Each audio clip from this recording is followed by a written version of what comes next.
নমস্কার বন্ধুরা, আপনাদেরকে আরও একবার সনাতন ধর্ম ইউটিউব চ্যানেলের আরও একটি নতুন ভিডিওতে জানাই অনেক অনেক স্বাগত। আশা করি আপনারা সব ভালো আছেন। তো আজকে আবারও কিছু নামের তালিকা নিয়ে উপস্থিত হয়েছি, অবশ্যই কন্যা সন্তানের জন্য। এবারে লেটারটা কিন্তু এস নয়, এবারে এ লেটার দিয়ে সুন্দর সুন্দর আপনার পরীর জন্য কিছু নামের তালিকা নিয়ে উপস্থিত হয়েছি।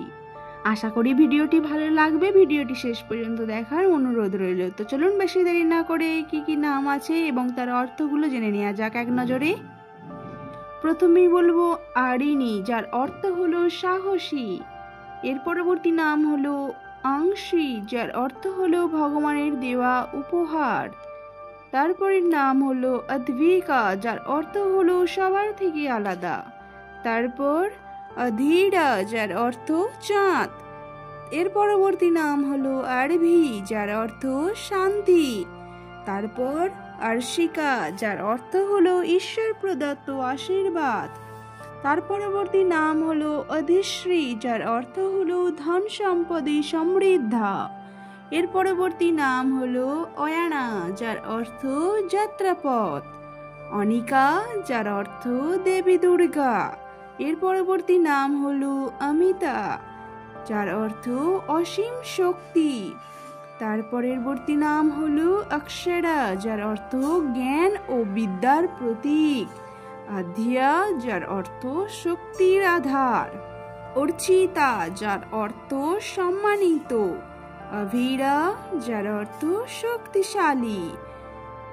অংশিতা, যার অর্থ ভগবানের অংশ। অধিশ্রী, যার অর্থ সর্বোচ্চ। অশ্নি, যার অর্থ চমক বা বিদ্যুৎ। আস্থা, যার অর্থ বিশ্বাস। অরিত্রা, যার অর্থ হলো পথপ্রদর্শক। এর পরবর্তী নাম হলো ঐশানী, যার অর্থ দেবী দুর্গা। তার পরবর্তী নাম কি? অভিপ্সা, যার অর্থ প্রবল ইচ্ছা। আরুষি, যার অর্থ ভোরের প্রথম আলো। আদ্যা, যার অর্থ দেবী দুর্গা। অরুণা, যার অর্থ সূর্যোদয়ের আলো। অরশ্রী, যার অর্থ সূর্যের কিরণময় সৌন্দর্য। তো বন্ধুরা, আজকে এতটুকুই। কোন নামটি আপনার অধিক প্রিয় লেগেছে অবশ্যই কমেন্ট করে জানাতে ভুলবেন না। দেখা হচ্ছে অন্য কোনো এক গুরুত্বপূর্ণ ভিডিওতে। ততক্ষণের জন্য ভালো থাকবেন, সুস্থ থাকবেন এবং আপনার মঙ্গলময় নামটি অবশ্যই কমেন্ট করে জানাবেন।